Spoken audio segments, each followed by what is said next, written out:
It is a special day today. We're lucky, and I want to thank all the alumni who are back here, who are here already. And we have to get a presentation from two of our first two McDonnell Follin scholars. This is a program which I spoke to you about at the beginning of the year, and these students are work very hard to do these independent studies. This is the idea of this McDonnell, James McDonnell, that's 43.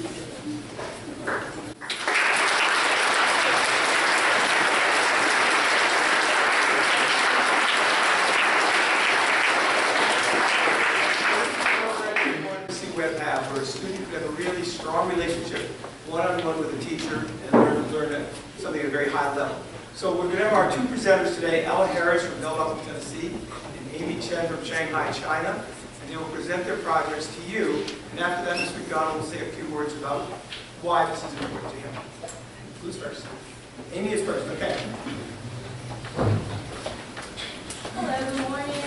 I'm Amy Chen, and for the McDonnell Follin Scholars Program, I chose to do an independent study on drama therapy. So let's talk about what is drama therapy first. Drama therapy is the intentional use of drama or theater process to achieve therapeutic goals. So it can be achieved in many different ways, I would say thousands of different ways, but the easiest and most common ones are tell stories, set goals, solve problems, express feelings, and eventually achieve catharsis. So why did I choose to do drama therapy as my topic? So most importantly, as people who know me, I'm really passionate about theater. I have been doing this my entire life. So there was one moment that actually gave me this inspiration that I want to do something with drama therapy. There was one time I walked out of an immersive play and I was like, oh my God, the entire day has just been better because of this play. That's the moment I thought, maybe I can connect psychology with theater. And then I searched online and drama therapy popped up. So another important reason that I want to do drama therapy is because of the prevalence of poor mental health among teenagers these days. So here's a brief statistics of how our teenagers are viewing mental health-wise. If you do some math, which I did, calculate Webb students, the number of Webb students with the percentage, that's the number of students who may have possibly, like with mental health problem, have mood disorder, have behavior or conduct disorder, or anxiety disorder. I think we're doing much better than this, but this is just a statistic. So at the beginning of this independent study, I created a mission statement with my mentors, which are Ms. Daniel and Ms. Cornell. We said the purpose of my study is to create understanding and a balance between the art of psychology and theatrical arts, combining the tools in each of these arts to initiate and facilitate positive change in human behaviors and emotional well-being. So what I learned this entire process. First, let's briefly talk about the evolution or the history of drama therapy. Its origin can be traced back to ancient time when people worshiped into gods by doing ritual dances, which they believe they can dance and connect to God, which can help them purify their souls. And then when it came to the modern society in 19th and 20th century, many plays were specifically written for prisoners or patients in mental hospitals, intending to educate the prisoner or helping the hospital to heal the mental disorder of the patients. And then now, today, drama therapy is officially established as a way of as a treatment for mental illness. And there are so many models of how the procedure of drama therapy should go, and there are so many stages that many experts came up with, but I came up one with myself. And the first stage I'm going to talk about is physical and emotional work, warm-up. So it can just be a tagging game or like just an easy game that we do every day to warm yourself up. It's just the start of a positive change. And then the second stage is form a relationship with people who you are working with. no matter a therapist or a group of patients who share the same experience. In this entire process, I think this step is fundamental because trust has to be established. This stage may take really, really long, but it's really necessary. After that, we have to have self-recognition, and it's to listen to our inner voice, ask questions to yourself, like, what do I really want to achieve through this therapy? And what's my real concern? We need to find out where the problem is and listen to our inner self. And then it's the process of self-exploration. We get to experience many different personalities, many different emotions, find many possibilities for ourselves. And after that, it's the major activities, which I will introduce in the next slide. After all of these stages, we reach catharsis, which is the relief of repressed or really strong emotion. And the last stage is closure. Many people may think closure is not important because you're already finished with your transformation, but it's a self-reflection and a process of sharing your experience with others. So these are the list of activities that you can do for drama therapy. Some of them seem really, really simple, and you just do it every day in your daily life. But they have the power of, they have the therapeutic power behind it. Like mirroring, we sometimes just mirror our friends for fun, but actually behind this mirroring action, there's a relationship being formed, leadership, and all kinds of collaboration. So it's a really basic way of doing drama therapy, and it's one of the warming up activity. And even simpler, storytelling. Everyone tells a story, and we know how to tell a story. But in drama therapy, storytelling can be really important because it's a way of just pour out whatever your thoughts in your mind, and it's an important stage to help you relieve the suppressed emotion in you. Others like role playing, role reversal, movement, they're pretty self-explanatory, and a lot of us just do it for fun. We just don't see the real intention and the power behind it. So I'm now going to do a really quick, probably a little silly to a lot of you, demonstration. It's called harmonious symphony. So I'm going to be the first client of my drama therapy, and you guys are going to help me. You guys are going to be my therapists. So it's based on my personal experience. I want the entire middle school to pretend they're my best friend. And what I really want to hear from my best friend is, I'm always going to be on her side. And ninth grade is going to be my cousin. I'm really close to my cousin. I'm so scared one day I'm not her favorite anymore. So you guys are just going to tell me you're my favorite cousin. And the 10th grade is going to be my mom, and I wish my mom would be always proud of me. So you guys are just going to tell me you're always proud of me. And 11th grade is going to be my dad, because I have like insecurity about family issue. So I always want my dad to tell me family is the most important thing to me. And 12th grade, since you guys are going to college, you guys are going to be my college counselor. I'm always anxious about these, you know, right? So you guys are going to tell me I'm getting into college for sure. And all the faculties and alumni, please be my elementary school math teacher, because she told me I'm not good at math, and I still do it. So please tell me I'm good at math. So it's just a symphony. Please help me out. So I'm going to start with the middle school.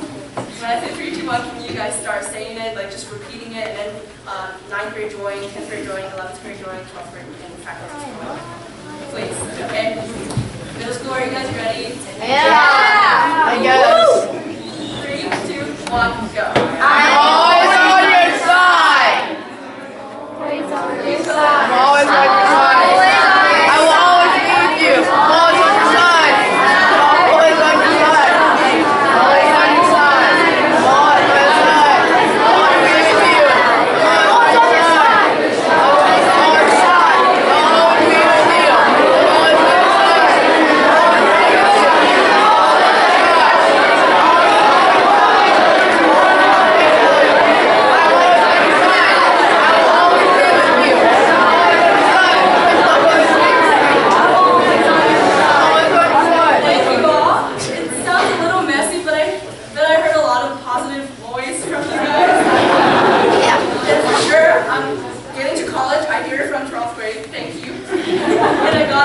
good at math. But other things, we can do it better. But it's just a quick demonstration of how a simple drama therapy can go. It actually, I know it's like not a big deal for you guys, but actually gives the listeners a lot of like power and a lot of like positive things. It makes me happy at least. Okay, then after this I'm going to talk about the experience of independent study. So independent study, it's really good. All the responsibilities are on myself. There's literally no homework, no due dates, no projects, no course guidelines. So it is a challenge that requires self-discipline and self-organization. It's no doubt really tough, and I've been constantly procrastinating, I admit it. But it was also very fun because I got to study the way I want to and study the topic I like. I don't have to follow anyone's guidelines. I just do the pace I want to and do it the way I like. And about mentorship, I want to say thank you to my two amazing mentors, Ms. Daniel, who helped me out with all the psychology-related concepts, and Ms. Cornell, who offered help on the theatrical process part. So working with mentors, especially in my case with two, were very fun because we all share some different perspectives. I work closely with both of them, and I think it has been an awesome experience because having two teachers with your own unique expertise and ideas, it has been giving me a lot of inspiration. My schedule is I try to meet with each of them once a week to work on different things separately, and I combine them together eventually. And I think all of us want to keep going with this and have something follow up after this, like with more depth. Lastly, I want to say thank you to the McDonnell family for offering this wonderful chance and opportunity for me to study drama therapy. And I encourage all the rising juniors to apply to this amazing program. Thank you all for listening.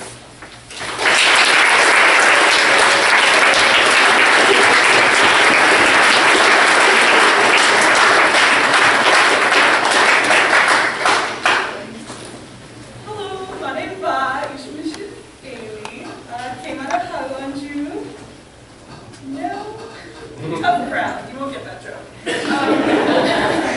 Hi, my name's Ella, good morning. This is my experience in New Zealand, learning Scottish Gaelic. So, first of all, what even is Scottish Gaelic? I'm sure you guys have barely even heard of it. It is actually the indigenous language of Scotland, which you can see in the map on the right. It's the most northern country, part of like the UK islands and everything. And on the left, I actually have a map with some statistics. Scottish Gaelic speakers mainly take up the most northern bit of green right there.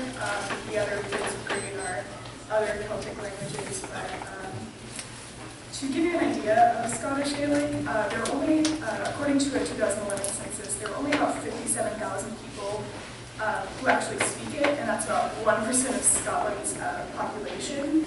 And just to give you an idea of how small a number that is, as of 2018, 1.3 billion people speak Chinese, so it's a small language.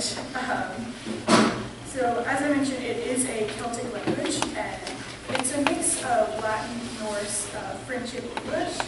I have some examples, like the word for window. Eunuch comes from the Norse word vindata. The word for room, shomar, comes from shombo, which is French. And then my personal favorite word, television, comes from television. But I also want to mention this fun fact. The UN declared 2019, this year, the International Year of Indigenous Languages. And it's essentially to raise awareness of Indigenous languages, to promote cultural preservation, and just have people like you guys who don't know about languages like this learn more and get involved. So I kind of unwittingly, unintentionally got involved in this by learning Scottish Gaelic, so I just thought that was kind of cool. So that's cool and all, like that's Scottish Gaelic, but why? Like it's such a weird, obscure language. I actually have a bit of Scottish ancestry in me. A lot of my friends have always told me stories of their grandparents or great-grandparents and where they're from.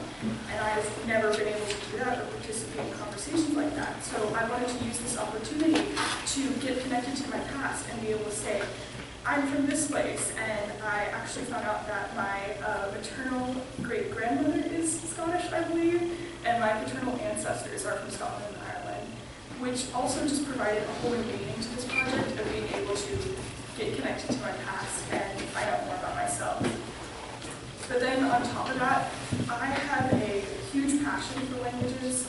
I personally believe that languages are the key to learning about the world's cultures, which is really important to me because it's such a huge world out there and learning about other cultures. I can't imagine just going through my whole life and just being, oh, just American culture and that's it. So it's really important to me. I really want to pass up on the opportunity to do this. So, yeah. Scottish Gaelic, if it's such a weird, obscure language, how does it even work? It can't be that bad, right? It's pretty bad. As a native English speaker, it's very difficult to me, and to explain this, I'm just going to talk about a few mechanics. First of all, sounds. It's really hard. Usually you look at a word in English, right? You look at dog, D-O-G. You say dog, it's fine. Not in Scottish Gaelic most of the time. For example, Yunsa, that means learning. That does not look like it would be pronounced like Yunsa. There's so many words like that. It's just a difficult time. Sorry. No, it could literally be a 20-letter word and you would pronounce 2 of the letters, or 2 sounds that don't even look like they're in the word. And that's just how it is. Okay, this is how it is now. I don't know. But that's just one difficult aspect. It can't be that bad either, right? It's just a new language, and there's just one difficult thing with it. No, there's other stuff. For example, word order. So since you've been learning, since the first grade, if you know English, the word order is subject, verb, the rest of the sentence, right? Not in Scottish Gaelic. It is actually verb, subject, and then the rest of the sentence, which is definitely hard to get used to. If somebody asks me, how are you? And I want to say, I'm doing good, I would say, have you well. So, me is the equivalent of I, ha is the equivalent of am doing, and uma is the equivalent of good. But another wrench in the plan is ha isn't always am doing. In French, the word aller is always to go. That's just how it is. But ha can be literally anything. So that's also really fun. To give another example of that, if I want to say I speak Scottish Gaelic, I would say ha gadlig agam, which, using direct translation, gadlig is Scottish Gaelic, ha is, and then agam is at me. So I would be saying, is Gaelic at me? It's weird. And to kind of expound a little bit more on agam, it is a prepositional pronoun, just like agad. So if I were to say gadlig agam, I speak Scottish Gaelic. Gadlig agad, you speak Scottish Gaelic. And another example of agad, there's also as, like koas au, which means where are you from? As is from. And it's hard because in English, it's just where are you from? It doesn't matter if you're male or female, or if it's talking about me or talking about you. That's not part of it that changes, but in Gaelic, that's the thing that changes, which is just, it's a great time when you're trying to learn all of this new stuff. But speaking of a great time, the reason I'm talking to you about this, as you have been informed, is that I was given the opportunity to study this as an independent study. So for the last semester, I've been studying this, and I just want to briefly elaborate on what this has been like for me. So because it's an independent study, it's obviously going to be different for everybody. But how mine worked is that I met with my teacher / mentor, Mr. Simpson, just twice a week. We met actually twice a week. And one of those times that we met would be to make sure that I understood the material I was learning, answer any of the questions I had, and just make sure I got it. And then the second time it's just like any other foreign language assessment. I would test on speaking, writing, reading, understanding, all of that fun stuff, except I would be taking an assessment every single week. And to expound a little bit on the material, we found this website. It was kind of an official Learning Scottish Gaelic website. And every week I would study 2 lessons from there, which is a lot of information. And then I'd go talk to Mr. Simpson, make sure I got everything, and then take an assessment on it, then move right on to the next 2 lessons. So, as you can see, it's a very fast pace, definitely difficult to get used to, but it was also a nice change because I really think I've learned about as much information as a French 1 class or Spanish 1 class in the span of 4 months, which is definitely a benefit, but as Amy mentioned, it is still a huge responsibility. It's like taking care of your child, but probably not. Just kind of, it's like that amount of responsibility. But yeah, it was still really fun and still a great experience. But I definitely put in so much work and effort into this. So, like, what's the point? What do I get out of it? And not only am I not only does it look great on college applications, it's a joke, but it's not. It's really great. From this experience, I've actually gained for the first time a feeling of self-pride in myself because I've accomplished so much in the span of 4 months. And it's just such a nice feeling to be like, this is a huge accomplishment. And it's really big for me.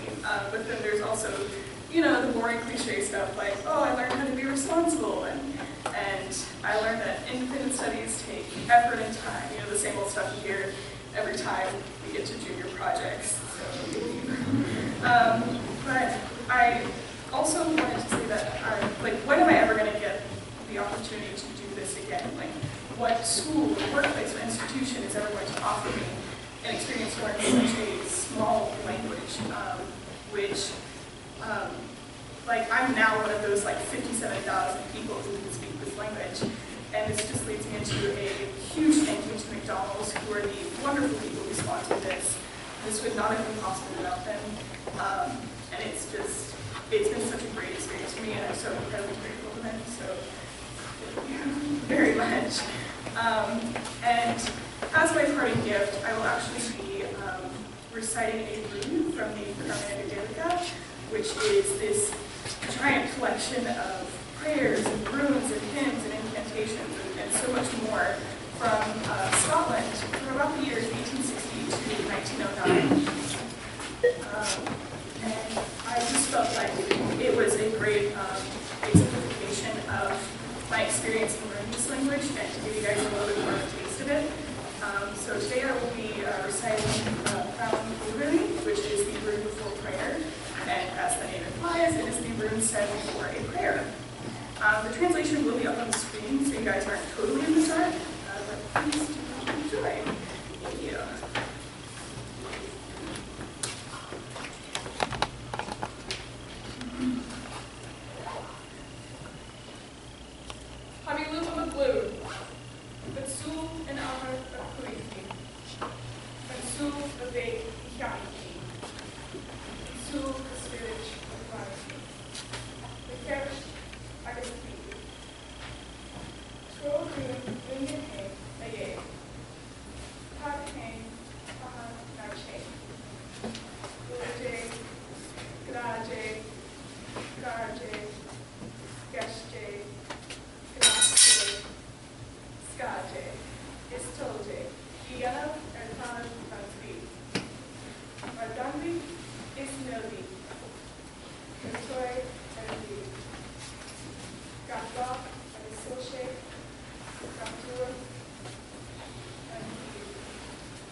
Amy, thank you for sharing with us. It's very, very nice. Now, Ms. McDonnell wants to say a few words on the program.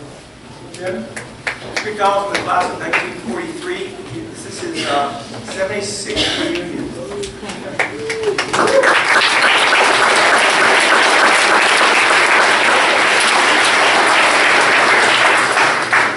He's given away my greatest secret. So, but anyway, I'm older than I'm sure the oldest person in the room. So, but I am delighted to be here. Let's go back to September of 1940. My parents dropped me off at Webb School without even getting out of the car. Now we can fast forward to June of 1943. My parents came and picked me up from Webb School. What happened in the 3 years intervening? I was subjected to what I will call the Webb experience. I learned at the feet of a man that I have acknowledged throughout my life as my mentor, and that was Mr. Webb. He was teacher. I learned English, I learned history, I learned Latin, all under the same teacher, especially Latin. This was third year Latin. In those days we called it Ovid. After I left Webb School, this was in hard, as you can imagine, in the middle of World War II. So I had a wide experience of colleges, all as a result of being in the military. I have attended Vanderbilt, Sewanee, Princeton, Columbia, and then after I got out of the Navy, I attended and graduated from Yale, and then attended Yale Law School. In that entire experience, the hardest class that I ever had in my lifetime was third year Latin at Webb School. It's funny to you, but it wasn't funny to me when I was trying to get through it. Because not only is Ovid a very difficult translation and extremely difficult grammar, but it is, it also was the kind of the hallmark of Mr. Follin's educational application.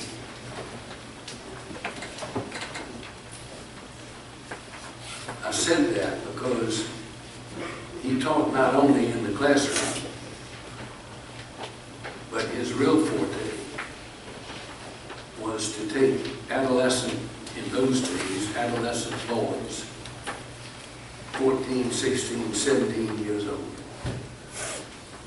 and in his way, mold their character and produce in them character traits that would stand them for the rest of their lives. And when I say that he was my mentor, that is what I mean.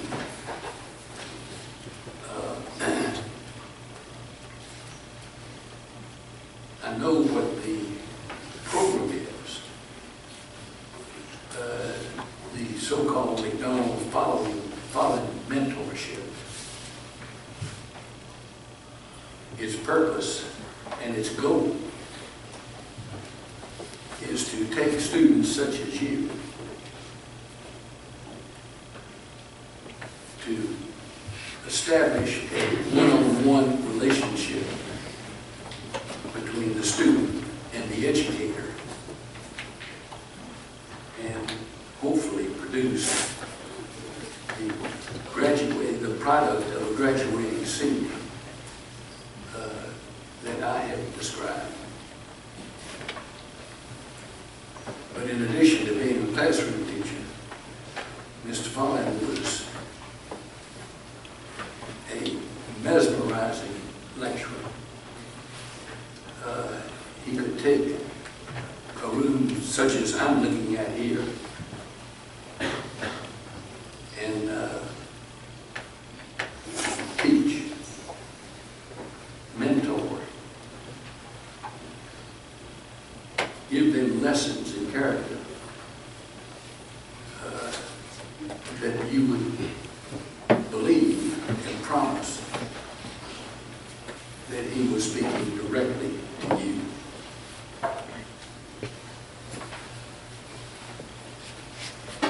And it would stay with you.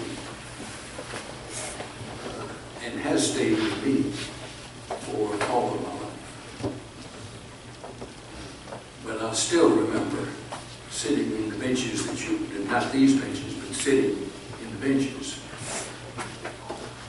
and hearing Mr. Follin tell me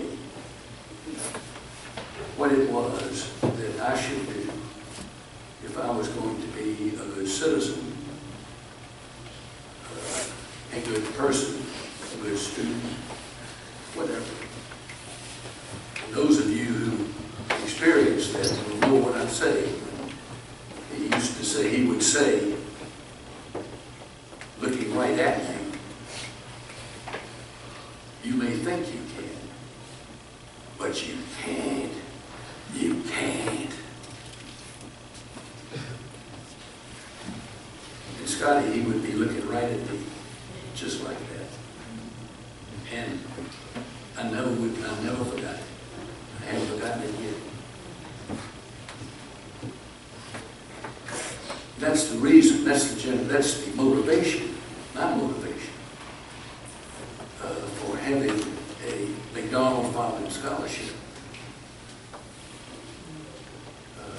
I know it'll work. I think it will be effective. And I hope that those of you will adopt it. And hopefully, after graduation, you will look back on it as an experience, a true educational experience that you could have not gotten anywhere else. Because I don't believe this kind of mentoring program is offered by any other school. So I not only encourage you to do it, I thank you for giving me